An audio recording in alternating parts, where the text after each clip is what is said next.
Bridget sat on the bench in the corridor until the matron's door swung wide and the woman's stern face took in the sight of her, her apron marked with blood and bile. The auxiliary nurse, who had been sent along as escort, as keeper, stood a good distance away and pretended not to watch for details that she would deal out later to the others. Bridget walked alone behind the matron's swishing skirts as though to the gallows. The matron's pallor was as sterile as any surgery. A chair for visitors stood in front of the desk, but Bridget wasn't invited to take it. You know, of course, you cannot be allowed to continue on, the matron said, settling behind the desk. Henceforth, a decision must be made. Where, Bridget said, her mouth dry, where shall I be sent, matron? Matron Bailey studied her until Bridget could only imagine that she would say the gaol. I can scarcely believe it of you, the matron said. I've seen moments of great potential in you, and now, do you have anything to say for yourself? Bridget nearly collapsed with relief for the opportunity to get it straight. It must be an error, matron. Your error. No, Bridget said. No, you see, it's a mistake. A mistake is the same as an error, Bridget.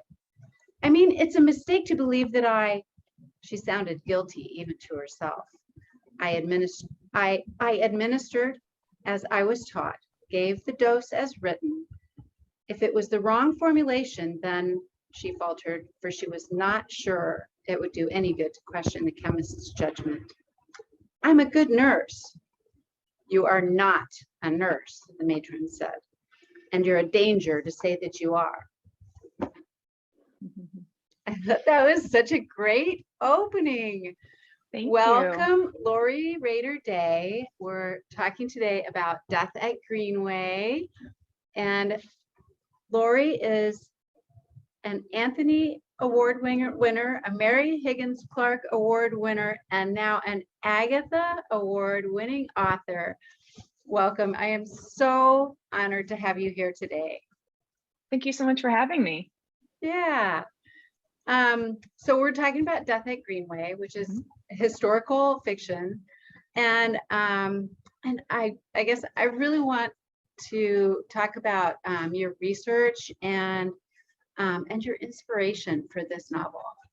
Sure. I love to tell the story of the inspiration. So I'm a big Agatha Christie fan from a long time. I think she was one of the first, writers for adults that I read when I was 11 or 12.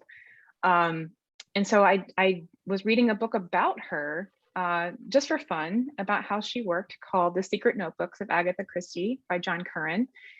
And in the introduction, there were just a few words, just like a half sentence, not even a handful of words that said, as though everybody already knew, that Greenway, which is Agatha Christie's beloved holiday home, one of many places that she owned at one time, had once been used to house war evacuees during World War II.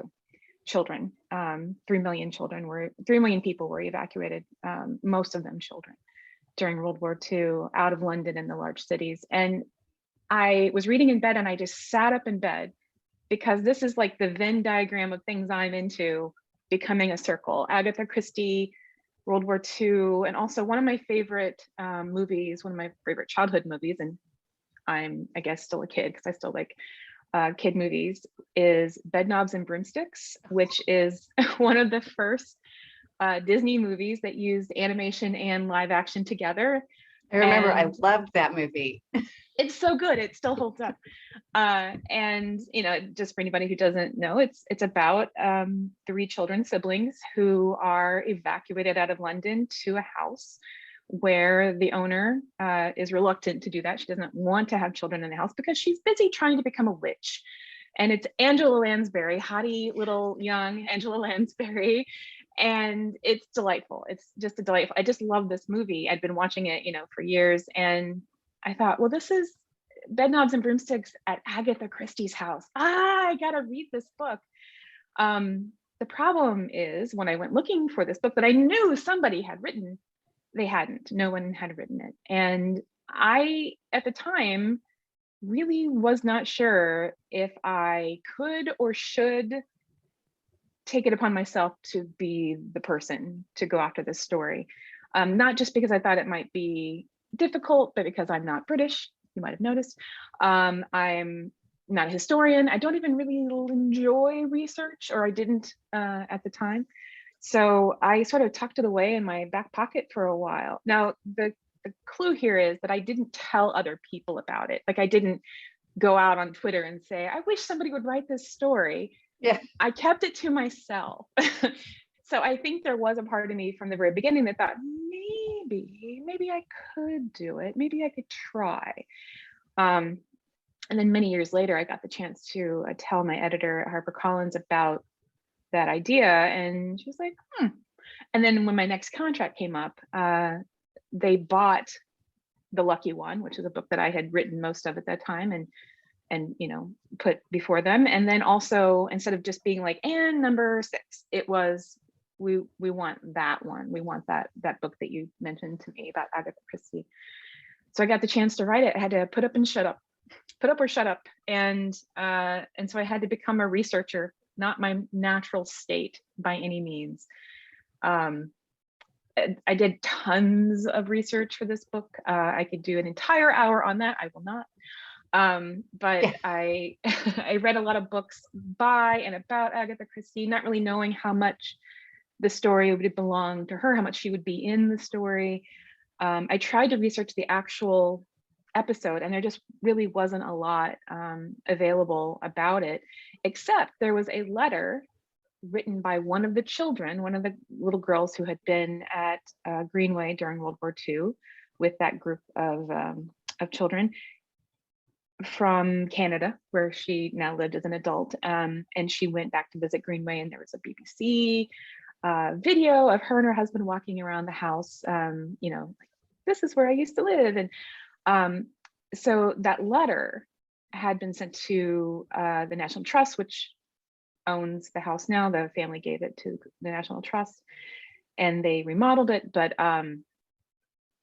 so I was able to get my hands on that letter, and that letter was like the single most useful research piece, because it was from the child's perspective, what she remembered about being at the house, and just lots of other stuff. But some of my research was actually being on the ground at the house, which was, if you have to do research for a book, Tracy, this is the stuff. I got to go once as I just went to England because I have a friend who lives there, who's from there.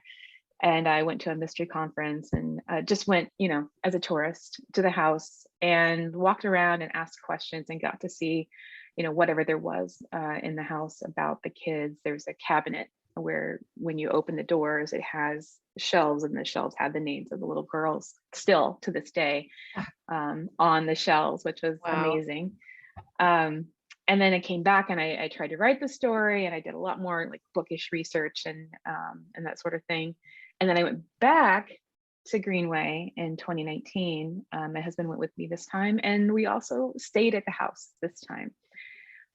So that's the best kind of research, being on the ground, just walking around. And by this point, I knew what I needed to know, that I knew that I needed to walk around the grounds, every inch of it, that I needed to walk into town, which is 2 miles uphill both ways. Okay, just one way, but take the ferry to Dartmouth, it's like really like get into the setting. The area, yeah. Yeah, so that's tons of research, which I think I eventually did get into. It was a great procrastination tool, if nothing else. Well, and you were lucky then that you got to go to England, obviously before the pandemic and all of that. Yeah. And I also got to, I haven't met her yet, but I am email pen pals with one of the little girls, Doreen, the woman who wrote the letter back to the house. We're good friends now, and we've been emailing back and forth. Oh, that's really cool. Oh, that's really so cool. Wonderful. She's 83. She'll be 84 in a couple of months. Yeah. Yeah. Does she remember much of being there? She doesn't remember any further details from what she put in the letter, but she wrote the letter back in, I think, 2012 maybe, and she was very complete at that time. She said, everything that she remembered, and there's a great a lot of detail in that letter. Some of the scenes that I use in the book from the perspective of the little girl named Doreen come directly from her remembrances. For instance, there's a moment where she wants a glass of water and she has to ask the butler for it. She remembers standing on the bottom step, you know, waiting for him to bring her a glass of water and being sort of like embarrassed that she has to ask the butler. But you know, Yeah.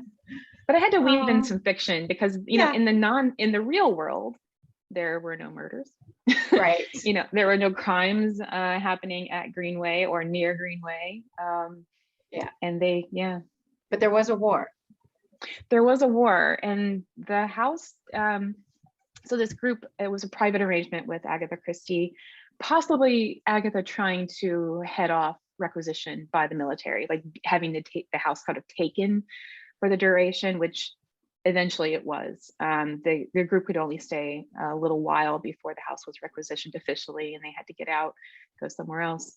And they put US Coast Guard officers were in the house, and then there were US Coast Guard sailors in other places around. And actually the region was completely taken over by military personnel. Not all houses of requisition necessarily, but it was teeming with military people before D-Day. Mm. That makes sense. And because it sounds like it was really close to the water, and it's right over the River Dart, which is one of the rivers that faces the English Channel. It's actually really close to the English Channel. So right. When we think of D-Day, we think, you know, the attacks on the beaches, right? But they had to stage all that somewhere, and they staged it by parking all these military boats and, you know, I don't know enough words for boats, but craft up these rivers. I think there were 4 or 5 major. Yeah. Wow. And then at some point, you know, there was the time on the right day, and then they all came out and met up in the channel, and then went over and kicked some Nazi butt. Yeah. That's so cool though, that the history of the house is part of that too. And I want to get into the fictional part of it just a little bit, but can you walk us through the house?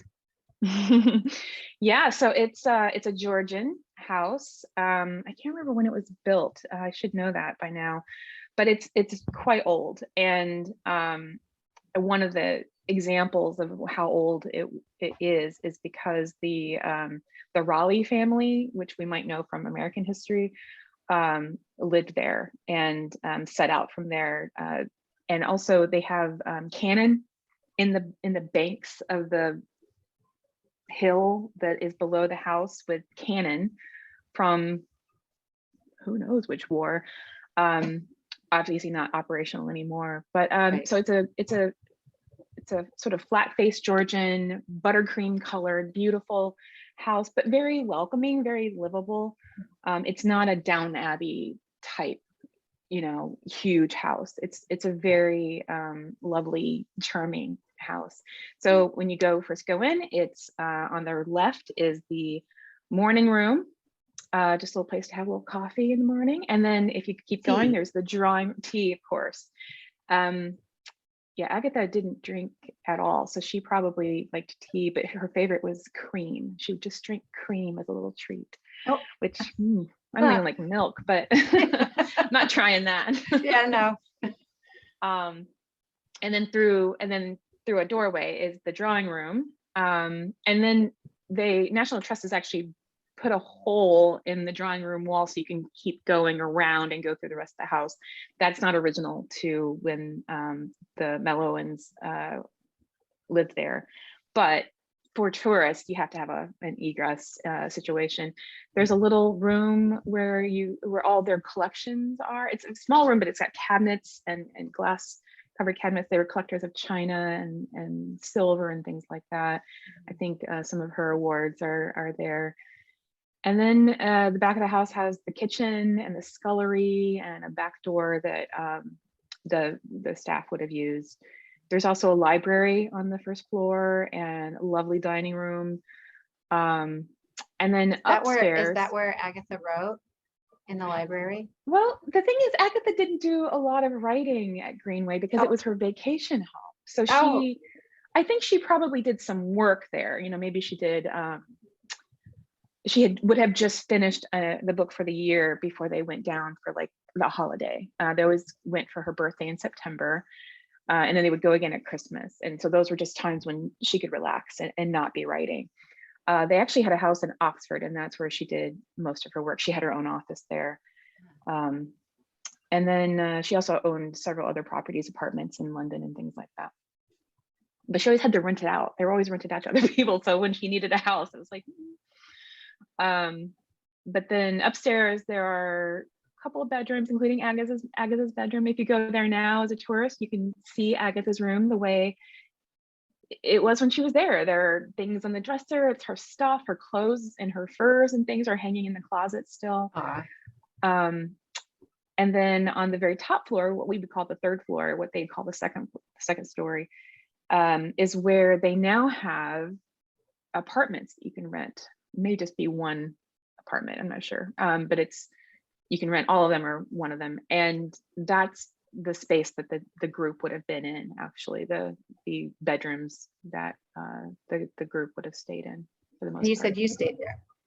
I stayed on the second, what we would call the second story, which is a room called the bedsit that is not as remodeled as the other, and not as nice and not as big, but it has its own private bathroom, and they don't rent it out. They keep it for dignitaries.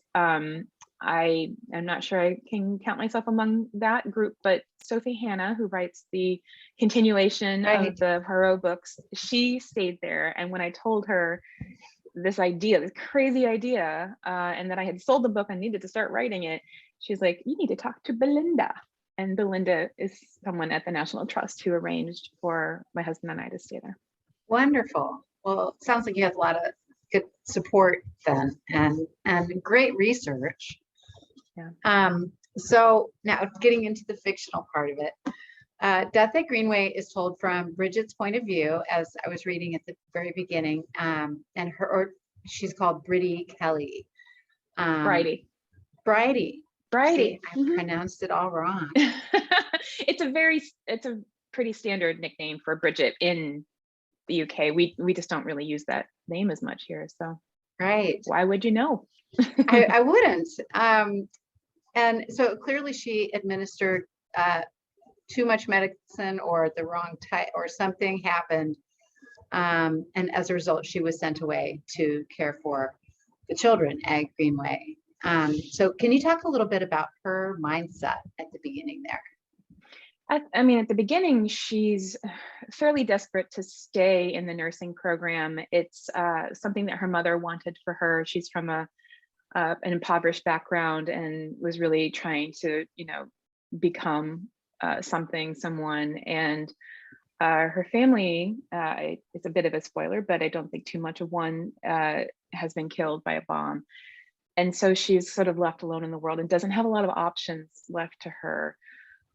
His boyfriend, who not quite ready to get married, but so when she makes this error, she is sent away. The matron has this request on her desk for someone to help out with this group of children being evacuated, and I think she sort of decides, this is the easiest thing. I know that Bridie can handle kids because she had all these siblings, and then remembers, oh yeah, those siblings are no longer. But so Bridie doesn't want to be in the country. She wants to be in the action, and she doesn't want to be around kids because she's still very raw from being, reminds her of her siblings. And she, she's really devastated by that. And she's so devastated that she's really trying to keep her grief inside. Like she's just tightening up and trying to reflect everything and just get through everything, the day and the war and her life. And occasionally, something will happen that'll sort of crack her facade and remind her that she's lost basically everything. But she decides, well, she can take care of kids. It's something she can do. And if she can just get it right, if she can get this recommendation from the chaperone of the group, Mrs. Arbuthnot, then she can go back and do what she really wants to do, which is to become a nurse. Right. Yeah. And Bridie becomes friends with a second nurse who's also named Bridget Kelly, which was very surprising to me. And so I did not trust her from the start. And I don't think Bridie number one did either. So talk about this character for a little bit. Gigi she's a fun character because she's a little bit she's secretive. There are things going on with her that Bridie doesn't fully understand. She doesn't necessarily trust her, but she also needs her to be there. She can't care for 10 children, which is based on fact. There were 10 children under the age of 5 in this group, some of them quite young. I remember the day I realized that there were infants in this group. I thought, no, I don't want babies. That's too much. How can I get these girls, these nurses, that the only thing I could work the fiction through, because everything else, I was researching and I found all these real people and researched, these real people, that I have this fictional situation and they're so isolated. I'm like, how do I get fiction into this story? It was through the nurses. All I knew that they were hospital nurses, according to Agatha Christie's autobiography. Although Doreen, the little girl who is now my friend, thought that they were the daughters of the chaperones. So I actually kind of used both of those situations so that everybody got to be right. But Gigi is sort of like a mysterious presence in the house. She doesn't seem to be a great nurse. She doesn't seem to care that much about kids.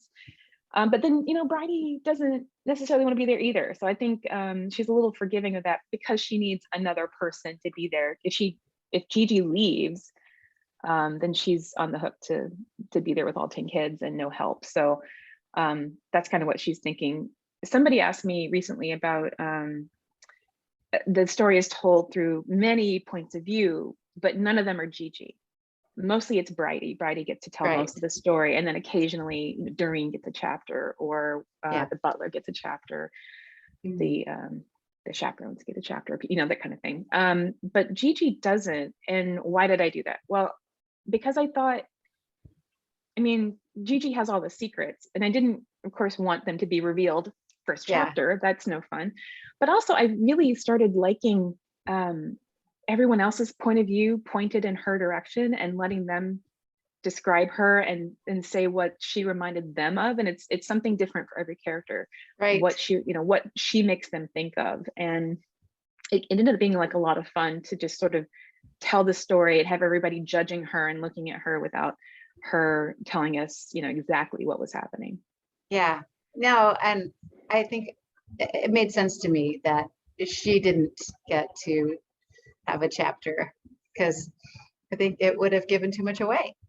Yeah. So it wouldn't be a Lori Rader-Day book without a dead body or two. True. So murder does happen in this book, even though, like you said, there were no actual murders at Greenway. But how does this scenario evolve?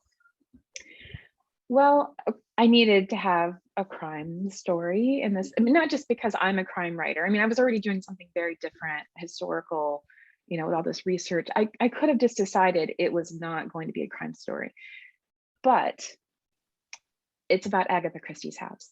And how could I approach Agatha Christie's house to write about it and then not put, an Agatha Christie like story happening, or at least, it's told the way I tell stories. I'm not going to say that I tell them the way Agatha does, but I don't think I could do a non-crime story in that house, even though, no, as far as I know, no crimes happened on the grounds or in the house during World War II. So that's why I actually placed it a little bit further afield so that it wasn't actually at the house.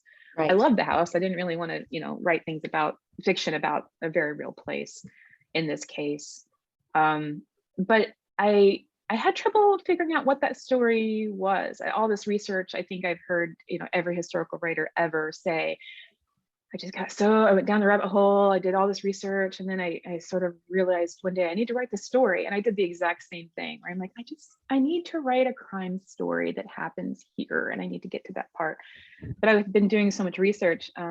One of the things I discovered was that before the war and then during the war, there was a group called Mass Observation in the UK that sort of put their ear to the ground and listened to the everyman, the people at church and the people in the stores and the people, waiting for the bus, to hear what they said about certain topics. I think the very first one was the abdication of the king. What does the average person think about the abdication of the king?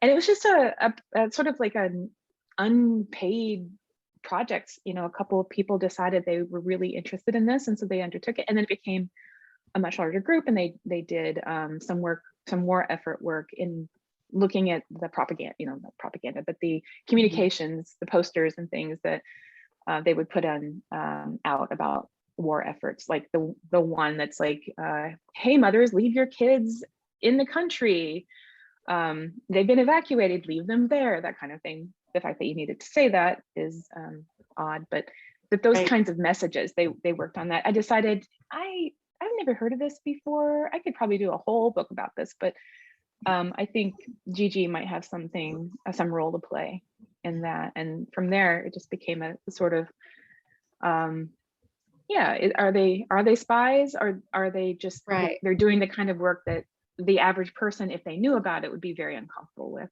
Right. Yeah, that was really, really interesting part, and because I didn't trust Gigi, I wasn't sure she was even telling the truth about it. So so it's really interesting that you found that in your research too. So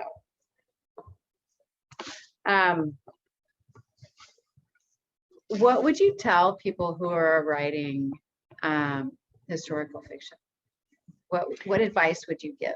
I would take my hat off to them, because it was a difficult project for me. I'm not sure if I can gather the resources to do it again. But for people who haven't done it before, what advice would I give? I think, wow, I don't know.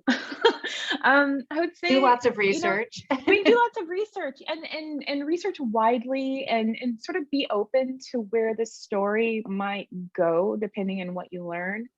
Start early. I started my research early, reading books by Agatha Christie, about Agatha, and she didn't end up being in the book that much. She's not in it very much. Were you hoping that she would be in the book? I wanted to ask you that. I was hoping that she would be, to be honest, because I love Agatha Christie, and I wanted it. So my goal, to back up here, was to write as much fact as I could find, to make it as historically accurate as I could find, because it hadn't been written about before. So anything I could find, I wanted to put in one place. And then, when I ran out of fact, that's where I could slip some fiction in there. And I just kept waiting for that moment to happen. And I just kept discovering more and more stuff that was true to the moment, true of the house, of the region, in the whole idea that the house was part of the war effort beyond the kids. I mean, I knew that the house got requisitioned, and the Navy put the U.S. Coast Guard there and that sort of thing. But I didn't think beyond that to why was the house requisitioned? Oh, because the war was coming to Agatha Christie's doorstep. It was literally being planned and operated from there. Operation Overlord was, at least. So, that was something that I just had to sort of discover and then fold in. And the book became very different than I think that, especially when I first imagined, because the first thing I learned was that the kids were under the age of 5, which almost shut down this operation. I can't write a crime novel about a 3-year-olds.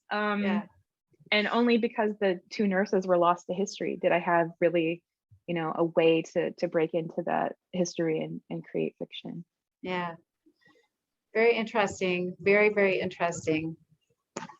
Well, I have to say we have to finish up here. So sadly, do you have, where can readers find you if they're looking, and where do you want to send them to buy your book?